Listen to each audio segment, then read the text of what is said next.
हाल ही में आपने एक खबर सुनी होगी। एक परिवार का खोया हुआ बेटा 22 सालों बाद अपने घर लौट आया, वो भी जोगी के भेष में।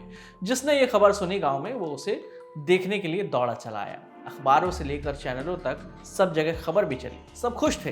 तभी कहानी में एक ट्विस्ट आता है जो परिवार की सारी खुशियों को मातम में बदल देता है। जो शख्स अपने आप को परिवार का बिछड़ा हुआ बेटा पिंकू बता रहा था, वो असल में एक बहरूपिया था।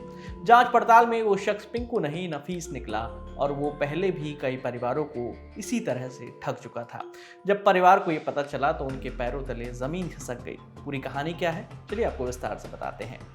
पहले आपको एक कहानी सुनाते हैं। अमेठी के जायस थाना क्षेत्र के खरौली गांव के रहने वाले रतिपाल सिंह अपनी पत्नी और एक बेटे पिंकू के साथ दिल्ली में रहते थे। इस बीच उनकी पत्नी की मौत हो गई। रतिपाल सिंह ने भानुमति से शादी की। फिर साल 2002 में पिंकू गायब हो गया। तब पिंकू की उम्र सिर्फ 11 साल थी। परिवार ने बहुत ढूंढा लेकिन पिंकू मिला नहीं। फिर 22 साल बाद इस कहानी का अगला पड़ाव आता है।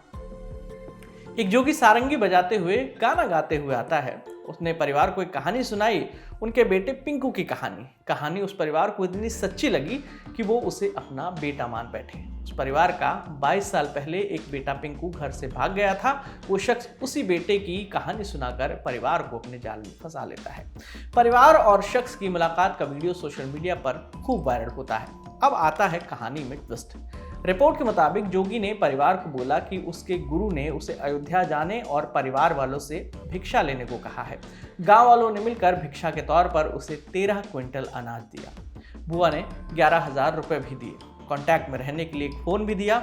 1 फरवरी को वो जोगी गांव से चला गया। कुछ दिन बाद फ़ोन पर बोला कि वो घर लौटना चाहता है, जिसके लिए उसे मठ में 10 लाख रुपए देने होंगे। बेटे को वापस पाने की चाहत में पिता ने अपनी ज़मीन बेच दी। उन्होंने पिंकू से कहा कि वो मठ आकर पैसे दे देंगे।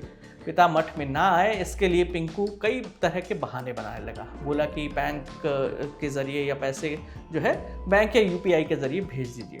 इस पर परिवार को शक हुआ और उन्होंने पूछताछ शुरू की तो पता चला कि झारखंड में पारसनाथ नाम का कोई मठ है ही नहीं। इसके बाद रतिपाल ने जायस पुलिस स्टेशन में शिकायत दर्ज कराई। पुलिस ने जांच शुरू की। सामने आया कि जोगी बना युवक पिंकू नहीं बल्कि नफीस है और वो परिवार को ठगने की कोशिश में था।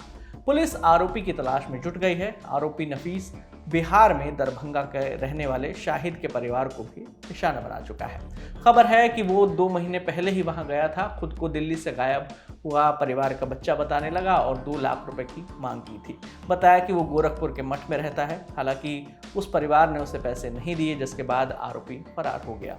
नफीस का भाई है राशिद, वो भी कथित तौर पर ऐसे ही काम में लगा हुआ है। उस पर आरोप है कि वो जुलाई 2021 में 14 साल पहले खोया हुआ बेटा बनकर एक परिवार को लाखों का चूना लगा चुका है। आरोपी नफीस फिलहाल फरार है। इस खबर पर हमारी नज़र बनी हुई है।